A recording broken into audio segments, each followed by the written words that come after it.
بسم اللہ الرحمن الرحیم۔ السلام علیکم ناظرین، ٹوڈے ود میاں حبیب میں خوش آمدید۔ ناظرین، بڑی تیزی سے ڈیولپمنٹس ہو رہی ہیں۔ ایران اسرائیل کے درمیان مزید لڑائی کا امکان نہیں، اگلے ہفتے ایرانی قیادت سے ملاقات کا امکان ہے۔ ایران امریکہ مذاکرات اگلے ہفتے ہوں گے، جوہری معاہدہ ہو سکتا ہے۔ ایران کو معیشت کی طرف توجہ دینی چاہیے۔ ایران چین سمیت جسے چاہے تیل فروخت کرے۔ ڈونلڈ ٹرمپ بڑا مہربان ہو گیا ہے ایران پر، اور اچانک جو ہے کل تک جسے مغلق ہتھیاروں کے ساتھ تباہ کرنے کی کوشش کی جا رہی تھی، آج اس کی تعریفیں کی جا رہی ہیں اور کہا جا رہا ہے کہ جی ایران جو ہے وہ بڑی دلیری کے ساتھ لڑا ہے، اور اس نے آخری دنوں میں تو جو ہے وہ اسرائیل کی بینڈ بجا دی ہے۔ تو یہ سارا کچھ کیا ہے، اس پر آج ہم اپنے ماہرین سے جاننے کی کوشش کریں گے۔ اس کے علاوہ صدر ٹرمپ ایک بار پھر فیلڈ مارشل عاصم منیر کی تعریفیں کرنے لگے ہیں۔ آج پھر انہوں نے کہا ہے جی کہ وہ بڑی متاثر کن شخصیت ہے، میں پچھلے ہفتے ان سے ملا تھا اور میں ان سے بہت متاثر ہوا ہوں۔ دونوں وہ ساتھ ساتھ مودی کو بھی مٹکا لگا دیتے ہیں، لیکن وہ بہت زیادہ پاکستان کے فیلڈ مارشل سے متاثر ہوئے ہیں۔ 1 گھنٹے کی ملاقات 2 گھنٹے تک چلی، اور پھر اس کے بعد تسلسل کے ساتھ جناب عاصم منیر کی جو ہے وہ تعریفیں کی جا رہی ہیں۔ اللہ بہتر جانتا ہے کہ اس کے پیچھے کیا معاملات ہیں، کیا مقاصد ہیں، چونکہ امریکہ کی اور خاص کر کے ٹرمپ کی کچھ سمجھ نہیں آتی کہ وہ کیا کر رہے ہیں، کہنا کیا چاہتے ہیں اور کرنا کیا چاہتے ہیں۔ بہرحال تھوڑا آگے بھی بڑھیں گے، اور پاک بھارت وزرائے دفاع کی ملاقات کا امکان ہے۔ جنگ کے بعد کسی اعلیٰ سطح پر یہ پہلی ملاقات ہوگی، اور چین میں جو شنگھائی میں سمٹ کانفرنس ہو رہی ہے، اس میں پاکستان کے وزیر دفاع جو ہیں وہ خواجہ آصف صاحب پہنچ چکے ہیں چین، اور بھارت کے وزیر دفاع جو ہے انہوں نے بھی وہاں آنا ہے۔ تو توقع ہے کہ وہاں دونوں ملکوں کے وزراء دفاع کی ملاقات ہو سکتی ہے۔ یہ پہلا رابطہ ہوگا، اور اللہ کرے کہ مذاکرات اور بات چیت کا آغاز ہو، اور دونوں ملکوں کے درمیان جو ہے وہ ٹینشن جو ہے اس میں کمی آئے۔ اس کے علاوہ ایران نے 400 جاسوس پکڑے ہیں، اور اب توقع کی جا رہی ہے کہ وہاں ایک بہت بڑا آپریشن کیا جائے گا، چونکہ ایران کو سب سے زیادہ جو مار پڑی ہے وہ ان کے اندر سے پڑی ہے، اور وہ جاسوسی کا ایک ایسا نیٹ ورک تھا جو ایران کی آنکھوں سے اوجھل تھا، اور جس نے بہت بڑا نقصان پہنچایا ہے ایران کو۔ اور اب ایران میں بہت بڑے پیمانے پر جو ہے وہ ایک آپریشن کیا جائے گا، جس کا فائدہ پاکستان کو بھی پہنچے گا۔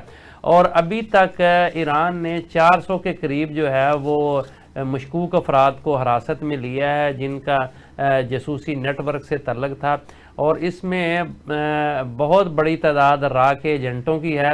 پاکستان میں بھی ایک آپریشن جاری ہے۔ پنجاب میں 6 راہ کے دہشت گردوں سہولت کاروں کو گرفتار کیا گیا، اور کراچی میں 4 راہ کے ایجنٹوں کو جو ہے وہ گرفتار کیا گیا ہے۔ اس کے علاوہ پاکستان میں ہمیں دہشت گردی کے واقعات بھی ہوتے ہوئے دکھائی دے رہے ہیں، لیکن یہ ایک میں سمجھتا ہوں کہ بہت بڑا کریک ڈاؤن ہے جو راہ کے ایجنٹ جو ہیں وہ گرفتار ہو رہے ہیں۔ اور ایران میں اگر آپریشن ہوتا جو کہ جاری ہے کسی حد تک، اور لیکن بڑے وسیع پیمانے پر ہوتا ہوا نظر آ رہا ہے، تو پھر میرا خیال ہے کہ ان کا نیٹ ورک بہت متاثر ہو جائے گا، اور یہ ٹوٹ جائے گا، اور ان کے جو سلیپر سیل ہیں وہ بھی ختم ہو جائیں گے، اور اس کا دہشت گردی کے خاتمے کے لیے کافی اثر پڑے گا۔ اس پر بھی ہم بات کریں گے۔ آغاز کرتے ہیں پروگرام کا۔ آج ہمارے ساتھ موجود ہوں گے حامد خان المشرقی صاحب، بین الاقوامی تجزیہ نگار ہیں، سینئر صحافی ہیں، کالم نگار بھی ہیں، اور اسٹوڈیو میں ہمارے ساتھ موجود ہوں گے فاروق بنگئی صاحب، سینئر صحافی اور تجزیہ نگار ہیں۔ جی السلام علیکم حامد خان المشرقی صاحب۔ جی وعلیکم السلام سر، کیا حال ہیں آپ کے، خیریت سے ہیں؟ الحمدللہ میاں صاحب، تھینک یو۔ اچھا یہ بتائیے گا کہ ٹرمپ کی جانب سے جو ہے وہ ایران کی بڑی تعریف کی جا رہی، ویسے تو ہمارے آرمی چیف اور فیلڈ مارشل کی بھی بڑی تعریفیں ہو رہی ہیں، لیکن چونکہ ابھی تازہ سیز فائر ہوا ہے، اور جنہیں کل تک جو ہے وہ دہشت گرد اور پتہ نہیں کیا کچھ قرار دیا جا رہا تھا اور ان کے خلاف کارروائیاں کی جا رہی تھیں. آج انہیں کہا جا رہا ہے کہ وہ بڑی دلیری کے ساتھ لڑے ہیں اور انہوں نے یہ کر دیا وہ کر دیا اور اب ان کے لیے سہولتیں بھی پیدا کرنے کی کوشش کی جا رہی ہے, اور کہا جا رہا ہے کہ شاید اگلے ہفتے جو ہے ایرانی قیادت کے ساتھ ٹرمپ کی ملاقات ہو یا امریکی حکام کی ملاقات, اور اگلے ہفتے جو ہے کوئی نہ کوئی معاہدہ ہونے جا رہا ہے. کیا ایران اور امریکہ کے مذاکرات ہونے جا رہے ہیں اور کوئی معاہدہ طے پا جائے گا, یا اس کے لیے کوئی راہ ہموار ہو چکی ہے یا ہونے جا رہی ہے؟ کیا سمجھتے ہیں آپ؟ جی میاں صاحب, بات یہ ہے کہ اس سے ایک ہی بات ثابت ہوتی ہے کہ جو قومیں دلیری اور بہادری سے لڑتی ہیں جی پھر دنیا کی بڑی سے بڑی طاقت کو بھی اس کو ماننا پڑتا ہے, ان کو اپنا ساتھی بنانا پڑتا ہے. اور وہ جو یہودی لابی تھی اور وہ جو اسرائیل تھا جو سمجھ رہا تھا کہ وہ ایران کو ملیا میٹ کر دے گا, بالکل اسی طرح جس طرح مودی نے پاکستان کے بارے میں سوچا اور پھر اس کو منہ کی کھانی پڑی. میرا خیال یہ ہے کہ یہ قدرت کی طرف سے امت مسلمہ پر اور میرا خیال ہے کہ ہمارے جو مسلمان ممالک ہیں یہ اللہ کی طرف سے ان کو ایک موقع بھی ہے. ان پر اللہ نے کرم کیا ہے کہ انہوں نے جو بہادری سے مقابلہ کیا اس کا ان کو ریوارڈ ہے. اور میں آپ کو ایک بات بتاؤں, دنیا جو ہے نا وہ طاقتوروں کے ساتھ کھڑی ہوتی ہے, اور ٹرمپ کا یہ جو رویہ ہے, یہ جو دوستانہ رویہ ہے, اس کے پیچھے وہ حقائق ہیں کہ جس انداز میں تل ابیب میں ایران نے حملہ کیا, تباہی مچائی, اس کے بعد دنیا کو یہ نظر آیا کہ نہ تو وہاں ریجیم چینج ہوگا, نہ ہی وہاں پہ اس کی جو ایٹمی طاقت ہے یا ایٹمی اثاثے جو بنائے ہیں اس نے کہا کہ اس میں کوئی ایٹمی مواد نہیں اس انداز میں کہ ایٹم بم بنائے, اس سب کے باوجود اس سے کوئی چیز چھینی نہیں جا سکتی. اور جب کوئی چھینی نہیں جانی جا سکتی تو پھر آپ اس کو ساتھی بناتے ہیں. آج امریکہ اسی پالیسی پہ ہے کہ وہ انگریزی کا ایک محاورہ ہے کہ join them. جی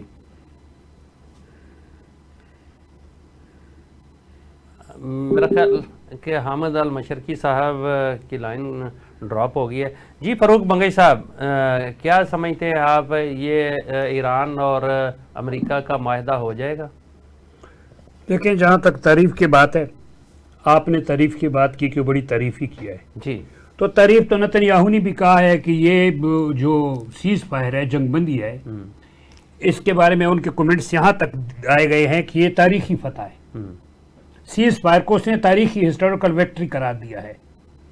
اور ٹرمپ کا آپ کو بھی پتہ ہے, سب کو دنیا کو پتہ ہے. اچھا, بات یہ ہوتی ہے کہ یہ ایسے معاملات ہوتے ہیں یا تو فیصلہ کن جنگ ہو جائے نا, کوئی ایک فریق جو ہے وہ مکمل شکست کھا جائے اور بالکل سرنڈر کر جائے تو وہ سمجھ آتی ہے. جب اس ایسے موقع پر جب کہ جنگ جاری ہو اور سیز فائر ہو جائے تو پھر ہر کوئی اپنی اپنی فتح کا جو ہے وہ نہیں, اس نے اپنے بارے میں نہیں, اس چیز میں تینوں فریق جو ہیں, ایران اپنی جگہ پر فتح کی بات کرتا ہے اور جشن منا رہا ہے, اسرائیل اپنی جگہ پر بات کرتا ہے, اور امریکہ جو ہے وہ اپنی جگہ پر کہتا ہے جی کہ ہم نے جو مقاصد تھے وہ حاصل کر لی ہیں. میں عرض کر رہا ہوں کہ اس نے اس جنگ بندی کو جو ہے وہ تاریخی فتح قرار دیا ہے, اس جنگ بندی کو. جی اب جنگ بندی میں تو دونوں شامل ہیں نا. جی تو میں تو کہتا ہوں کہ انڈائریکٹلی تو اس اقدام کا وہ بھی تعریف کر رہا ہے, ٹھیک نتنیاہو. ٹھیک ہے, ٹرمپ کے بارے میں آپ کو بھی پتہ ہے, سب کو پتہ ہے, وہ جو کچھ کہتا تو ہے, سب کچھ کہتا ہے. جیسے میں نے کل عرض کیا تھا, بڑی دعائیں دی ہے اس نے, لیکن پھر وہ اس بات پہ سٹینڈ نہیں کر جاتا ہے نا. اس نے 2 ہفتے دیے, 2 دن کے بعد اس نے جو ہے نا حملہ کر دیا. وہ آخری دور جو تھا, اگر اس کا انتظار کر لیتا, جو وہاں پہ عمان میں بات چیت ہونی تھی, تو اتنی بڑی جنگ لڑنے کی کیا ضرورت تھی. 300 بندے اور اس میں جنرل سینٹسٹ اور دوسرے وہ مروا دیے, اور ادھر بھی مار دی, تباہی ہو گئی ہے. صرف چند دن کا فرق تھا. بات یہ ہے کہ ٹرمپ وہ, اگر آپ اس کو دیکھیے, آپ کن ایشو پہ مذاکرات کریں گے مجھے یہ بتائیے نا. میں نے خود کہا تھا کہ سب سے پہلے مذاکرات ہونی چاہیے امریکہ اینڈ ایران کے درمیان, اور اس نے کہہ دیا ہے ٹھیک ہے, لیکن ان کا ایشو کیا ہوگا, ایجنڈا کیا ہوگا. پہلی بات تو یہ ہے کہ جوہری معاہدہ ہونے کی بھی کوئی توقع ہے نہیں. میں بتا رہا ہوں نا کہ پہلے تو اس نے اس پہ پابندی تھی, وہ تو اس نے کہہ دیا جو مرضی تیل خریدے, پابندیاں تو ختم ہو گئی نا, اس پہ تو تیل ہی ہے. دوسری بات اس میں یہ ہے کہ جوہری پہ, اب جوہری کا جو کچھ تھا وہ بھی اس نے کلیئرنس سرٹیفکیٹ دے دی کہ بھائی میں کسی چیز کو نہیں مانتا, وہ تباہ, سب کچھ تباہ ہے. یہ کلین چٹ اگر وہ دے دیتا ہے ان کو, اگر نہیں دیتا ہے تو مانیں گے نہیں, ٹھیک, اتنی انہوں نے قربانیاں دی ہے. اگر وہ دے دیتا ہے تو پھر تو درمیان میں کوئی ایشو نہیں رہا, پھر تو صرف اتنا ہوگا کہ چترستی حال شما خوب ہے, کیا حال ہے جی, آپ کی طبیعت کیسی ہے, بس اتنی بات ہے. اب بھی وقت ہے کہ وہ اس کی کیپیبلٹی کو ایکسیپٹ کرے, جارحیت کو شکست ہوئے, صلاحیت کی جو ہے نا فتح ہے, یہ اس نے قربانیاں دی ہے, اور جو ان کا حق ہے اس کو دے. اسرائیل کی نہیں, اس کو ایک امریکہ کی نگاہ سے دیکھ لے اور اس کے ساتھ معاہدہ کری, ایجنڈا طے کر, معاملہ ختم ہو جائے گا. ٹھیک ناظرین, یہاں وقت ہوا ایک چھوٹے سے کمرشل بریک کا, ہمارے ساتھ رہیے گا, تھوڑی دیر بعد پھر آپ کی خدمت میں حاضر ہوتے ہیں. ویلکم بیک ناظرین, ہم گفتگو کر رہے تھے ایران اور امریکہ کے مذاکرات کے حوالے سے, اور سیز فائر جو ہوا ہے اسرائیل اور ایران کا, اور اس کے علاوہ جو نئی ڈیولپمنٹس ہو رہی ہیں, امریکہ جو ہے وہ کافی ایکٹیو نظر آ رہا ہے. غزہ کے بارے میں بھی خبر آ رہی ہے کہ بہت جلد بڑی خبر ملے گی, اور وہاں بھی سیز فائر کے لیے جو ہے وہ کام ہو رہا ہے. ہمیں وقفے کے بعد جوائن کیا ہے کرنل جوید ظہور صاحب نے, additional I G special branch رہے ہیں, sector commander I S I Peshawar رہے ہیں, ڈائریکٹر انٹیلیجنس نیب رہے ہیں, اور آئی بی میں بھی بہت اہم ذمہ داریاں سر انجام دیتے رہے ہیں. بہت شکریہ کرنل جوید ظہور صاحب. کرنل صاحب, ہم گفتگو کر رہے تھے امریکہ اور ایران کے درمیان جو برف پگھلی ہے, اور دونوں کے درمیان معاہدے کی بات کی جا رہی ہے اور توقع کی جا رہی ہے, بلکہ ٹرمپ نے خود کہا ہے کہ اگلے ہفتے جو ہے معاہدہ ہو جائے گا ایران کے ساتھ, اور ایران کے ساتھ, ایران کی قیادت کے ساتھ ملاقات کا بھی امکان ہے. کیا کہیں گے ایک تو سیز فائر کے حوالے سے, اور دوسرا اتنی جلدی جو ڈیولپمنٹ ہو رہی ہیں ایران کے ساتھ معاہدے کی, اور اس کے ساتھ ہی میرا خیال ہے کہ پابندیوں میں بھی نرمی کی جا رہی ہے. امریکہ نے کہا ہے کہ ایران جسے چاہے تیل فروخت کر سکتا ہے, چین سمیت جسے چاہے تیل فروخت کر سکتا ہے. پاکستان کی تجارت پر بھی کوئی اس کے اثر پڑیں گے, اس کا ذرا احاطہ کیجیے گا. تھینک یو ویری مچ, مجھے لائن پر لینے کا بہت شکریہ. اور ایسے ہے کہ یہ بظاہر تو نو ون سچویشن نظر آتی ہے, لیکن یہ آگے اتنی سموتھ نظر نہیں آ رہی جتنی کہ پریزیڈنٹ ٹرمپ دعویٰ کر رہے ہیں, یا پریس جو ہے وہ اس کو ہائی لائٹ کر رہا ہے. اس کی مین وجہ یہ ہے کہ ایران بظاہر اپنے جو ایٹامک پرسوٹس ہیں, یا ایٹامک ہدف ہیں, یا آبجیکٹیوز ہیں, یا انریچمنٹ پروگرام ہے, وہ اس کو ابینڈن کرنے کا کوئی ارادہ رکھتا نہیں ہے. ابھی اس نے وہ اس سے بھی IAEA سے بھی نکلنے کا ایک انڈیا دے دیا ہے, گو کہ فارملی اس سے آؤٹ نہیں ہوا, لیکن اس نے اتنا کہہ دیا ہے کہ وہ اب ان کے ساتھ کوئی تعاون نہیں کرے گا. یعنی اب ہم جو کچھ بھی ڈیولپمنٹ کریں گے وہ کسی سبجیکٹ ٹو کسی سیکورٹی نہیں ہوگی. اب اتنی بڑی بات آگے چل کر کس طرح ہوتی ہے, اور اس کو امریکہ کس طرح برداشت کرتا ہے, اور اسرائیل کے لیے تو اب اکیلے ناممکن ہو گیا ہے ہینڈل کرنا ایران کو, کیونکہ ایران نے ثابت کر دیا ہے کہ اس کے اندر بڑی ریزیلینس ہے, بڑی ریزسٹنس ہے, اور اس کی کیپیسٹی ہے کہ وہ اسرائیل کو ڈیمیج کر سکتا ہے. اس لیے اسرائیل کے اندر سے بہت بڑی آوازیں آ گئی ہیں کہ وہاں کی اپنی حکومت اب آئندہ آنے والے دنوں میں ایران کے اگینسٹ کوئی ایگریشن رکھنا نہیں چاہتی. بظاہر تو چیزیں یہ نظر آتی ہیں. اب رہا تعلق ایران کی آگے ڈیولپمنٹس کا, اب اس سے ہٹ کر اگر ہم ایک ہیپوتھیٹیکل سچویشن پہ چلے جائیں کہ ایران ابینڈن کر دیتا ہے اپنے اس پروگرام کو, اور وہ کہتا ہے جی میں ایٹمک پرسوٹس پہ نہیں جاؤں گا. اب اس کی دو وجہ ہو سکتی ہیں. ایک تو وہ اگر شیورٹی لے لیتا ہے چائنا یا رشیا سے کہ اگر خدا نہ کرے اس کو کوئی نیوکلیر تھریٹ ہو فیوچر میں, تو چائنا اور رشیا اس کی ہیلپ آؤٹ کریں گے. اور آپ کو یاد ہوگا کہ رشیا نے فارمل بیان دیا تھا کل یا پرسوں کہ ایسا بھی سچویشن ہو سکتی ہے جس میں کہ ایران کو نیوکلیر وار ہیڈز بھی پرووائڈ کی جا سکتے ہیں, اور اس کے لیے کئی ممالک تیار ہیں. پروبلی کئی ممالک تیار ہیں, اس میں اس کا اشارہ اپنی طرف ہوگا. اور چائنا کے بارے میں وہ اتنا اوتھینٹیکیٹڈ بات نہیں کر سکتا, اور نارتھ کوریا کی طرف ہوگا کہ یہ. تو اگر ایران اپنا کوئی انڈر گراؤنڈ ایسا سمجھوتا کر لیتا ہے کہ وہ نیوکلیر بظاہر نیوکلیر اس کو ابینڈن کر دے اپنے انریچمنٹ پروگرام کو, تو میں کہتا ہوں آنے والے دنوں میں ایران کے لیے بہت بڑی ڈیولپمنٹس کے چانسز ہیں.